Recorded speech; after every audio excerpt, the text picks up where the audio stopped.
मुसलमान भाई कहते हैं कि मक्का में जाने से मोक्ष होता है और मक्का में जिसकी मृत्यु हो जाती है उसका सीधा स्वर्ग भिष्ट जाता है।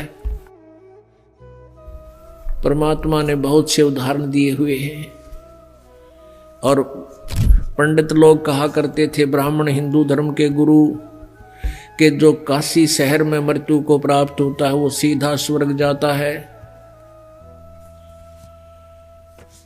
और जो मगर मृत्यु को प्राप्त होता है वो गधा बनता है, वो नरक जाता है। परमात्मा कबीर जी, परमेश्वर जी स्वयं जब तत्वदर्शी संत की भूमिका करने आए हुए थे बनारस में, काशी में, तब कहा करते थे कि पुण्यकर्मी प्राणी और सत साधना करने वाला भक्त वो कहीं पर भी शरीर छोड़े, कहीं पर भी उसकी मृत्यु हो, वो अपनी भक्ति की कमाई से अपने इष्ट के पास चला जाता है, वो नरक नहीं जाता। और दुष्कर्मी प्राणी, सत भक्ति ना करने वाला भक्त चाहे कहीं पर भी काशी मरो चाहे मगर मरो, वो सीधा नरक में जाता है। लेकिन ये बात उन काशी के पंडितों के गले नहीं उतरे थी। इस भ्रम को मिटाने के लिए परमेश्वर जी, कबीर जी ने कहा कि भाई मैं मगर में शरीर छोड़ूंगा, मैं मगर में शरीर छोड़ूंगा और पंडितों तुम मेरे साथ चलो और थारे ये पत्रे वत्रे ज्योतिष जातिष सारी इकट्ठी कर ला लियो तुम और बता दियो फिर यहाँ उपस्थित लोगों को कि मैं कहाँ गया हूँ। ईमानदारी से बताना, मैं जो साधना कर रहा हूँ वो सत्य साधना है। दर्शकों, अब इस सत्य घटना को देखिए चलचित्रों के माध्यम से। हम इस बात से सहमत नहीं हैं कि पुण्य कर्मों को करने वाला व्यक्ति चाहे काशी में मरे या मगहर मरे, उसे स्वर्ग की ही प्राप्ति होगी। सत्य ये है कि अगर कोई भी व्यक्ति काशी में मरता है तो वो चाहे पुण्यकर्मी व्यक्ति हो या पापकर्मी, उसे स्वर्ग की ही प्राप्ति होगी। और अगर कोई व्यक्ति मगहर में मरता है तो वो चाहे पुण्यकर्मी हो या पापकर्मी, उसे नरक की ही प्राप्ति होगी। और इतना ही नहीं, मगहर में मरने वाला अगले जन्म में गधे के रूप में ही जन्म लेगा, ये भी निश्चित है। उस व्यक्ति को भी स्वर्ग की प्राप्ति नहीं होगी।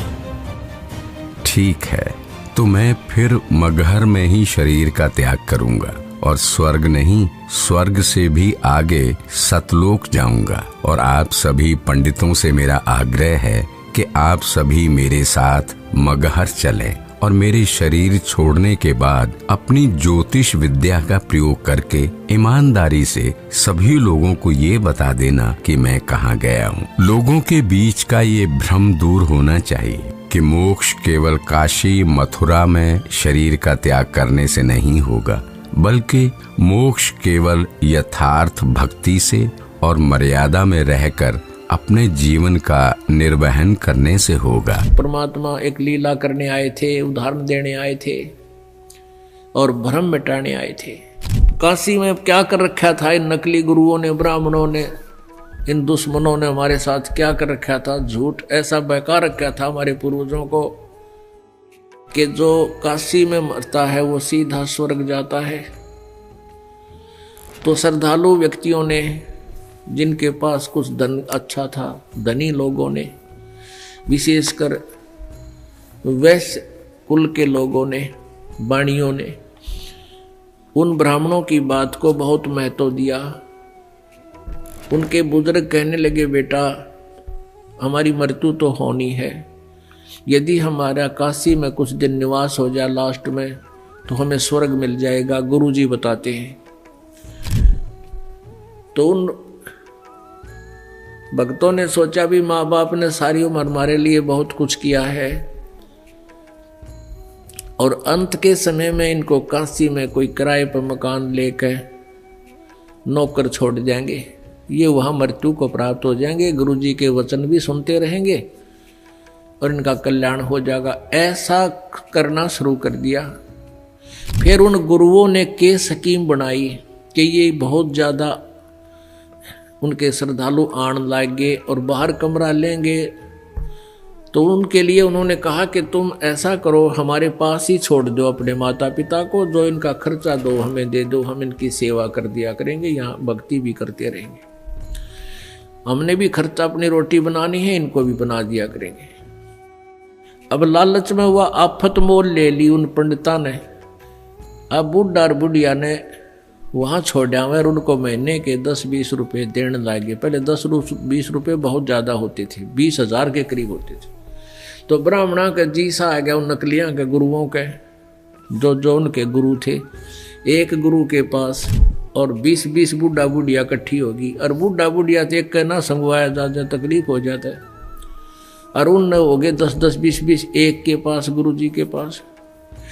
अब उन मुश्किल माच गई कि क्या करें, या लालच में आप पत्तों मोल ले ली। फिर न स्कीम बनाई उन दुष्टों ने।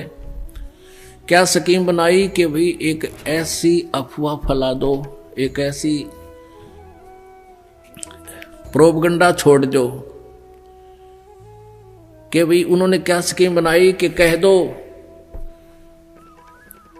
जो शीघ्र स्वर्ग जाना चाहता है उसके लिए भगवान की तरफ से एक करौंत आता है। करौंत एक आरा होया करे लकड़ी काटने का, लंबे लंबे दांते नु आर पार कर देता लकड़ी को।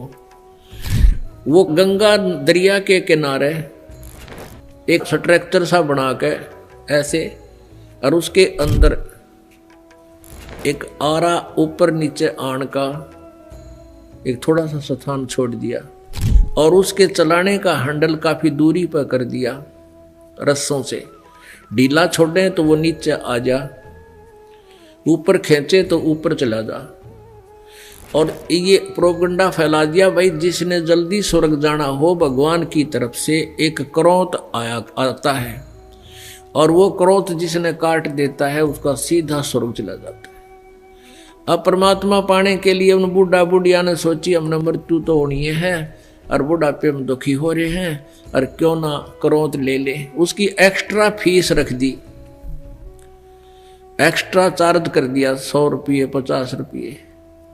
अब उन बूढ़ों ने बुजुर्गों ने अपने बच्चों से कहा कि बेटा हम भी तंग आ गए हैं इस शरीर से, और गुरुजी बता रहे हैं कि भगवान की तरफ से करौंत आने लग गया है, और जो उस करौंत में अपनी गर्दन हलाल कटवा लेता है वो शीघ्र स्वर्ग चला जाता है। बेटा 50 रुपये फीस लगती है, आप देख लो। अब बच्चा ने सोची माँ बाप की इच्छा है तो ठीक है माता पिताजी, ये 50 रुपये गुरु जी को दे दीजिए, हमारे पिताजी को स्वर्ग भेज दो। अब वो लागे कसाई वाला कर्म करने, वहां नीचे गर्दन रखवावे और ऊपर तय करौंत आवर उन्हें काट दे। इस प्रकार स्वर्ग भेजन लागे, क्यों पीछा छुटवाना था उन्हें तो अपना। और प्रोपगंडा फैला दिया कि जो करौंत में शीश कटा लेता है वो सीधा स्वर्ग जाता है। तो परमात्मा पाने के लिए पुण्यात्माओं ने वहां गर्दन देनी भी शुरू कर दी, कटवानी शुरू कर दी। दर्शकों, संत रामपाल जी महाराज जी द्वारा बताए गए इस प्रकरण को देखिए 2D एनिमेशन के माध्यम से। करौंत से थोड़ी दूर पर ही खड़े होकर वो सभी देखते हैं कि गंगा नदी के किनारे करौंत वाली जगह है। उसका हैंडल करौंत से थोड़ी दूर पर एक मंदिर के पास है जो गुप्त है। हे ब्राह्मण, मुझे भी मोक्ष को प्राप्त करना है। ये काशी है और यहाँ मरने वाला हर व्यक्ति मोक्ष के लिए ही आता है। लेकिन मैंने अपने जीवन में बहुत सारे पाप कर्म किए हैं। इससे कोई फर्क नहीं पड़ता है कि मरने वाला व्यक्ति पापात्मा है या पुण्यात्मा। काशी में मरने वाला हर व्यक्ति स्वर्ग को जाता है, और मगहर में मरने वाला हर व्यक्ति नरक को प्राप्त करता है। ठीक है, मुझे भी इस आरे के नीचे आकर स्वर्ग जाना है। 50 मोहरें लगेंगी। ये लो। ठीक है, तुम तख्त पर लेट जाओ। मैं भगवान से प्रार्थना करता हूं कि वो आपको स्वर्ग में जगह दे। हे परमात्मा, इस आत्मा को अपने चरणों में स्वर्ग में स्थान देना। बहुत सारे लोग मोक्ष के लालच में पैसे देकर आरे से कट रहे थे। कुछ माता पिता अपने पुत्रों से अनुरोध कर रहे थे कि हमें भी आरे से कटवा दो ताकि हम जल्दी स्वर्ग चले जाएं। तो परमात्मा के बद्दी छोड़ कहा करते कबीर जी, बिना भक्ति क्या होते हैं भावे कांसी क्रोंत ले। क्रोंत आरे न बोला करते, वो आरी लंबा आरा होया करता है। कहते भक्ति बिना कुछ नहीं बना, चाहे काशी में जाके क्रोंत भी ले ले, गर्दन कटवा ले। और मिटे नहीं मन वासना बहुविध भरम संदेह। जैसे वो काशी के लोगों ने, उन पंडितों ने ये अफवाह फैला रखी थी कि जो मगर मरता है, मगर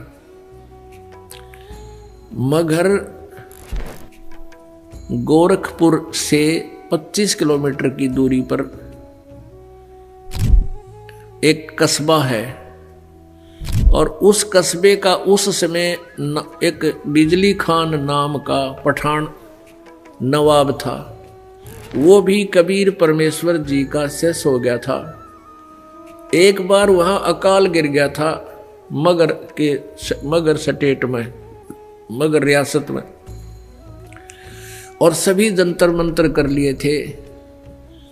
सभी सिद्ध पुरुषों ने हाथ खड़े कर लिए थे कि तुम्हारे संस्कार में 4 वर्ष वर्षा नहीं है, 4 वर्ष का अकाल गिरेगा ही गिरेगा। तब कबीर परमेश्वर जी के पास बिजली खां पठान स्वयं गए थे। परमात्मा मगर में आए थे और आते ही वर्षा ने जबरदस्त वर्षा करवा दी थी। सब भर दिए थे तालाब, तो लोग सब एक कम एक कर दिया था। उसके बाद उस मगर स्टेट, मगर रियासत के यानी मगर कस्बे के सभी व्यक्तियों ने परमेश्वर कबीर जी से उपदेश ले लिया था। हिंदू और मुसलमानों ने, उस मगर के अंदर आधे मुसलमान थे, आधे लगभग हिंदू थे, और सभी ने, क्योंकि मरता के नहीं करता, फिर ज्ञान समझ में आ गया। तो मगर रियासत का जो नवाब था वो बिजली खां पठान भी कबीर परमेश्वर जी का शिष्य था। उधर से काशी नरेश वीरदेव सिंह बघेल, वो भी कबीर परमेश्वर जी की भक्ति और ज्ञान और शक्ति से परिचित होकर के उपदेशी कबीर जी के शिष्य थे। तो कबीर परमेश्वर जी ने कहा कि भाई धरती का भरोसा नहीं रहना चाहिए। तुम कोई तो कहते हो मथुरा में मोक्ष होगा, नहीं।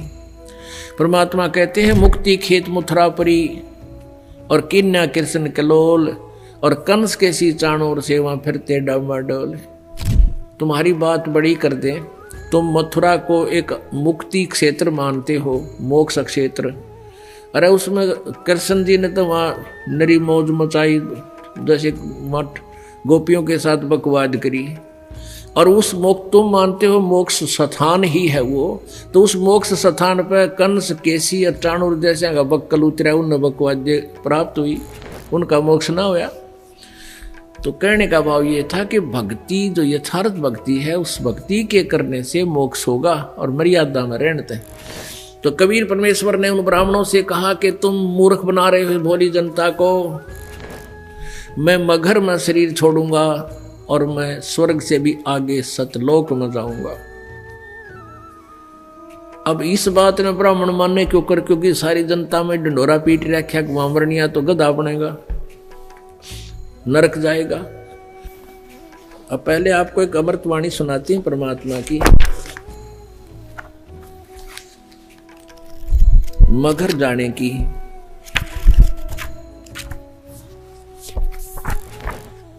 की ना मगर पियाना सतगुरु, की ना मगर पियाना सतगुरु, की ना मगर पियाना हो।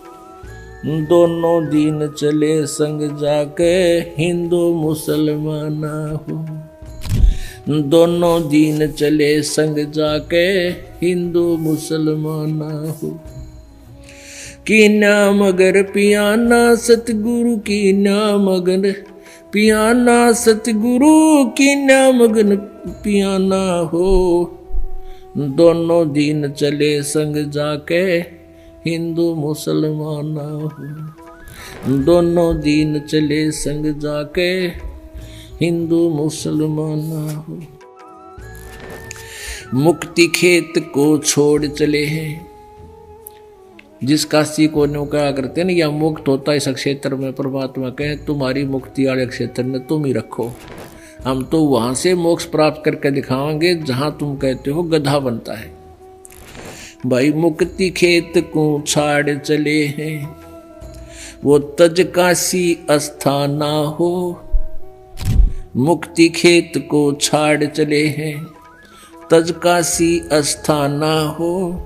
साहा सिकंदर कदम लेत है, साहा सिकंदर कदम लेत है, बादशाही सुल्ताना हो। दोनों दिन चले संग जाके, हिंदू मुसलमान हो। दोनों दिन चले संग जाके, हिंदू मुसलमान हो। चार वेद के वक्ता संग है, वो खोजी बड़े बयाना हो। चार वेद के वक्ता संग है, वो खोजी बड़े बयाना हो। सालग राम सुरत से सेवे, सालग राम सुरत से सेवे, वो ज्ञान समुद्र दाना हो।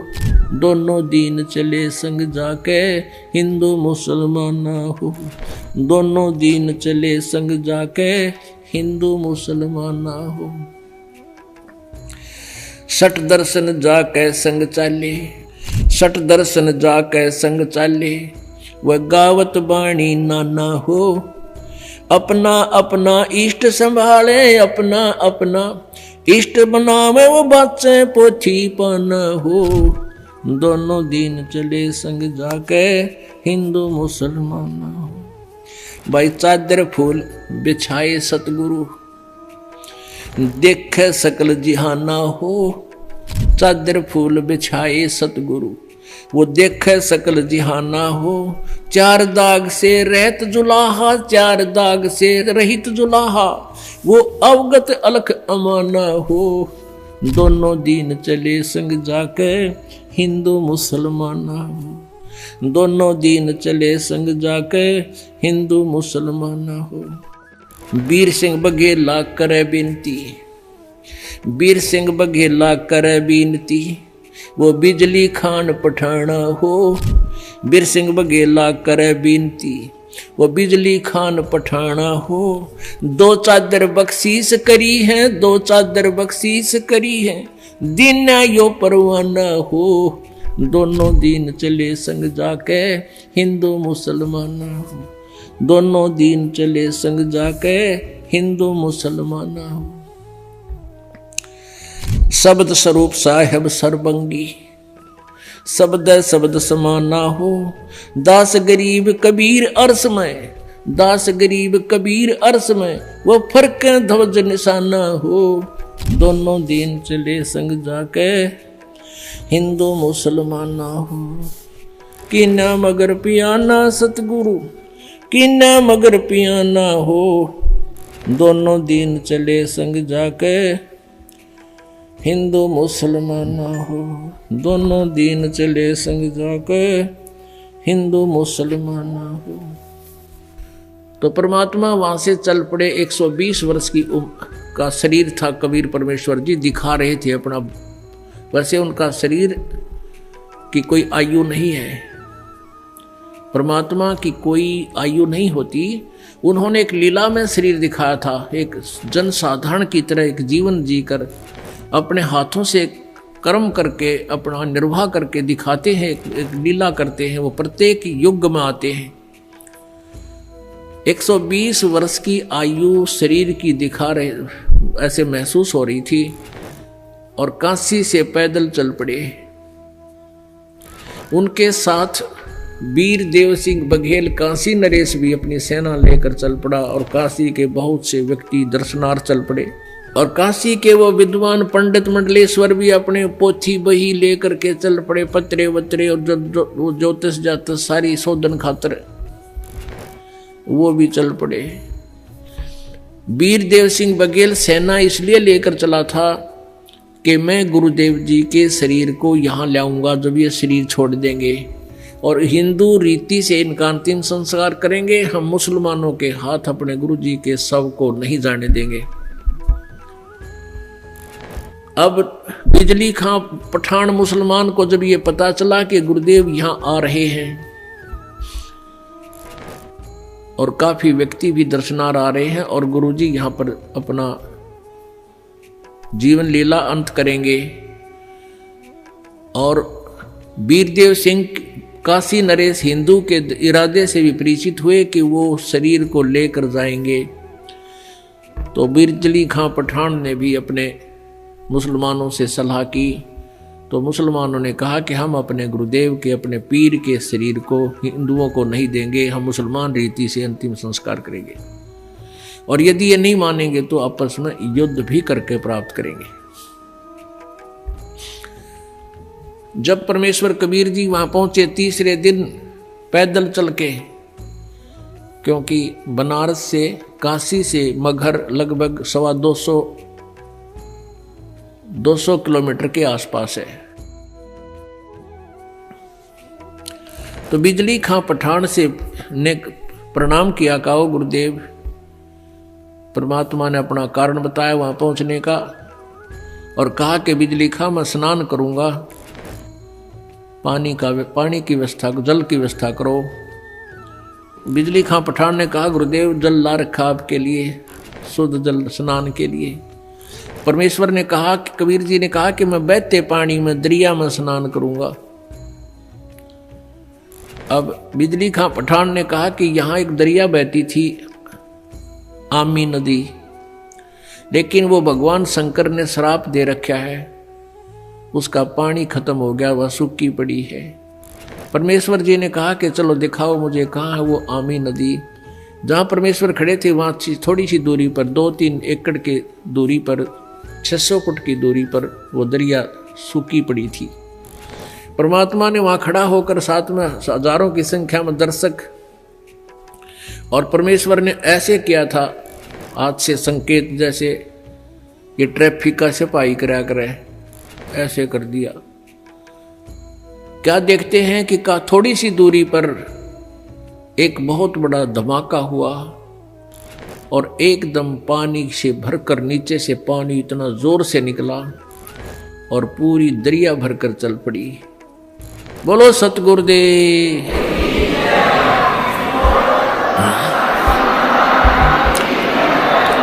बंदी छोड़ कबीर परमेश्वर जी की जय। दर्शकों अब इस अद्भुत प्रकरण को समझिए एनिमेशन के द्वारा।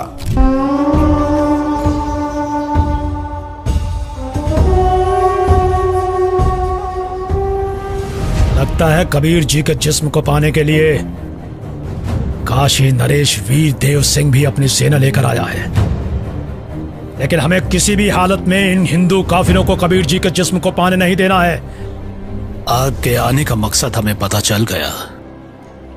पीर जी, बिजली खान आपकी क्या खिदमत कर सकता है? मैं अपना शरीर त्याग करने से पहले स्नान करना चाहता हूँ। जी, हम अभी आपके नहाने के लिए साफ पानी की व्यवस्था करते हैं। नहीं, मैं किसी बहते पानी के दरिया में स्नान करूंगा। बिजली खान। पीर जी, यहाँ एक दरिया बहता था जिसका नाम आमी नदी था, लेकिन पीर जी शंकर भगवान के श्राप के कारण उसका पानी अब एकदम सूख चुका है। चलो दिखाओ मुझे वो आमी नदी कहाँ है। जी पीर जी, चलिए। कबीर देव जी, वीर देव सिंह, बिजली खान और उनके सेना और बाकी के भक्त उस आमी नदी के पास पहुंच गए। कबीर देव जी ने उस सूखी हुई नदी को देखा। कबीर देव जी ने अपने हाथ जोड़कर प्रार्थना की और फिर अपने हाथों को हवा में ऐसे लहराया जैसे कि वो नदी को बहने का इशारा कर रहे हों। कबीर प्रभु के ऐसे इशारा करते ही थोड़ी दूर पर नदी की ही जगह पर एक जोर से धमाका हुआ और धरती के अंदर से पानी का सैलाब निकला। ये देखकर सभी लोग चौंक जाते हैं और सभी भक्ति भाव से भरकर कबीर प्रभु को देखते हैं और अपने हाथ जोड़ लेते हैं। पूरी नदी में पानी भर जाता है। सभी लोग खुश हो जाते हैं। कबीर प्रभु की जय, कबीर प्रभु की जय, कबीर प्रभु की जय। सबने स्नान किया, जलपान किया, स्नान किया, जल पिया। फिर परमेश्वर जी ने कहा कि भाई एक दो चादर लाओ, एक नीचे बिछाऊंगा, एक ऊपर ओढ़ कर लेटूंगा। फिर परमेश्वर ने पूछा कि भाई बिजली खां पठान, तुम सेना किस लिए लाए हो? वीरदेव सिंह बघेल, तुम सेना किस लिए लाए हो? दोनों ने नीचे गर्दन कर ली, आज आमने सामने खड़े थे। दूसरे हिंदू और मुसलमान कहने लगे, हिंदू कहने लगे कि हम आप जी के शरीर को इन मुसलमान काफरों के हाथ नहीं लगने देंगे, हम आपके शरीर का अंतिम संस्कार हिंदू रीति से करेंगे। मुसलमान कहने लगे, हम इन हिंदू काफरों के हाथ आपका शरीर नहीं लगने देंगे, हम आपके शरीर का अंतिम संस्कार अपने हिसाब से करेंगे, और यदि ऐसा नहीं हुआ तो हम युद्ध करके शरीर प्राप्त करेंगे। अब परमेश्वर ने कहा, रे बोले आदमियों, निकम्यों, 120 वर्ष हो गए मैंने तुम्हें शिक्षा देते ने, आज तक तुम मेरे शिक्षाओं का इतना ही पालन कर पाए हो? आज भी तुम हिंदू और मुसलमान दो बने खड़े हो। खबरदार, जे तुमने झगड़ा किया तो मेरे से बुरा नहीं होगा। और सुन लो, इसके अंदर मेरा शरीर नहीं मिलेगा तुम्हें। लेकिन यह जच्चा ना थी उनके। फिर भी अगर तुमने झगड़ा नहीं करना है, एक सदर तुम ले लेना, एक मुसलमान ले लेंगे, एक हिंदू ले लेंगे, और सदरों के बीच में जो भी वस्तु मिले आधी आधी बांट लेना। तुम लड़ियो ना भाई, ना तो विनाश हो जाएगा, गृह युद्ध शुरू हो जाएगा, आपसी जुल्म हो जाएगा, महाभारत से भयंकर युद्ध हो जाएगा। लेकिन उनके मन में न्यू थी कि एक बार गुरुजी शरीर छोड़ दे, फिर तुम आप देख लेंगे। हाँ, फिर हम न मानना किसी की नहीं, अपने हिसाब तक कराएंगे हम। अब परमात्मा ने ऐसा ही किया, शरीर तो उनका साथ ही गया था, छोड़ा नहीं था। लेकिन क्या हुआ, जितने सबके समान था, सब जैसे चादर ओढ़ी थी ऊपर के, और शरीर के ओढ़ा हुआ जैसे महसूस होता, इतने ही शरीर के आकार के फूल बन गए, सुगंधित फूल। और परमात्मा आकाश में जाकर आकाशवाणी की कि भी देख लो ब्राह्मणों, देखो मैं जा रहा हूं सतलोक को। जब आकाश में देखा तो परमात्मा का नूरी शरीर तेजो में शरीर हो गया, और ऊपर आकाश को जा रहे हैं, और ये आकाशवाणी करते जा रहे हैं और कहते हैं, उठा लो पर्दा, इसमें नहीं है मुर्दा। चद्दर उठा के देखा, उसमें सुगंधित फूल पाए। हिंदू और मुसलमान कहाँ तो कत्लेआम करने को तैयार थे एक दूसरे के। बिजली खां पठान और वीरदेव सिंह बघेल हिंदू राजा आपस में एक दूसरे की ऐसे प्यार से शरीर के ऐसे एक दूसरे से चिपक गए, सीने से सीने का लगाया। आपस में सब हिंदू मुसलमान एक दूसरे से सीने से लगकर ऐसे रो रहे हैं जैसे छोटे छोटे बच्चों की माँ मर जाती है, पिता मर जाता है, और रो रहे हैं और कह रहे हैं, हम कति मूर्ख थे, हमने पहचाना नहीं, वो अल्लाह थे, खुदा थे, वो परमात्मा आए हुए थे।